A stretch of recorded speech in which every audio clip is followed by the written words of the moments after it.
एक बार की बात है, एक राजा के पास में बड़ा सुंदर और विशाल महल था, और उस विशाल महल में एक सुंदर सी बगीचा थी।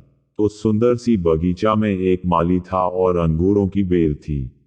माली जो था वो इस बात से परेशान था कि अंगूरों की बेल पे रोजाना एक चिड़िया आकर के आक्रमण करती थी, और कुछ इस तरीके से वो आक्रमण करती थी जिससे कि जो मीठे मीठे अंगूर थे उसे तो खा लेती थी, और जो आधे पक्के और जो खटे अंगूर थे उसे जमीन पर गिरा देती थी। माली इस बात से बड़ा परेशान चल रहा था कि इस अंगूरों के बेल को ये चिड़िया एक दिन तबाह कर देगी, नष्ट कर देगी।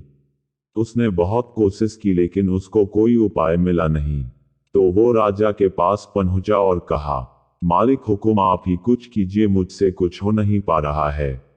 अंगूरों की बेल कभी भी खत्म हो सकती है। राजा ने कहा, माली साहब आप चिंता मत कीजिए, आपका काम मैं करूंगा। अगले दिन राजा साहब पहुंचे और अंगूरों की बेल के पीछे जाके छुप गए, और जैसे ही चिड़िया आई राजा ने फुर्ती दिखाते हुए चिड़िया को पकड़ लिया। जैसे ही चिड़िया को पकड़ा, चिड़िया ने राजा के कहा, हे राजन, मुझे माफ करना, मुझे मत मारो, मैं आपको 4 ज्ञान की बातें बताऊंगी। राजा बहुत गुस्से में थे। राजा ने बोला, पहली बात बताओ। चिड़िया ने कहा, अपनी हाथ में आए शत्रु को कभी भी जाने न दे। राजा ने कहा, दूसरी बात बता। चिड़िया ने कहा, कभी भी असंभव बात पर यकीन न करें। राजा ने कहा, बहुत हो गया ड्रामा, तीसरी बात बताओ। चिड़िया ने कहा, बीती बात कर पछतावा न करें। राजा ने कहा, अब चौथी बात बता, अब खेल खत्म करता हूँ, बहुत देर से परेशान कर रखा है। चिड़िया ने कहा, राजा साहब, अपने जिस तरीके से मुझे पकड़ रखा है मुझे सांस नहीं आ रही, आप मुझे थोड़ी सी ढील देंगे तो शायद मैं आपको चौथी बात बता पाऊं।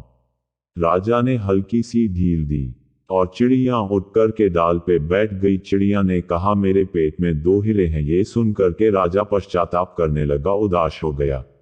और राजा की ये शक्ल देख करके चिड़िया ने इन्हें बोला, राजा साहब, मैंने जो आपको अभी 4 ज्ञान की बात बताई थी, पहली बात बताई थी, अपने शत्रु को कभी हाथ में आने के बाद छोड़े न। आपने हाथ में आए शत्रु यानी मुझे छोड़ दिया। दूसरी बात बताई थी, असंभव बात पर यकीन न करें। आपने यकीन कर लिया कि मेरे छोटे से पेट में 2 हीरे हैं। तीसरी बात बताई थी कि बीती हुई बात पर पश्चाताप न करें। आप उदास है, आप पश्चाताप कर रहे हैं, जबकि मेरे पेट में हीरे है ही नहीं, उसको सोच करके आप पश्चाताप कर रहे हैं। उस चिड़िया ने राजा को नहीं, हम सबको भी बताई। हम सब भी जो बीती चुका होता है उस पर कई बार पश्चाताप कर रहे होते हैं, हमेशा भूतकाल में रहते हैं और भविष्य का सोचते नहीं हैं। प्रेजेंट में रहना शुरू कीजिए, फ्यूचर की प्लानिंग करना शुरू कीजिए, अपने सपनों को फॉलो करना शुरू कीजिए। जिंदगी में जो हो गया आपका उस पर कंट्रोल नहीं है, लेकिन जो होगा उसको आप बदल सकते हैं।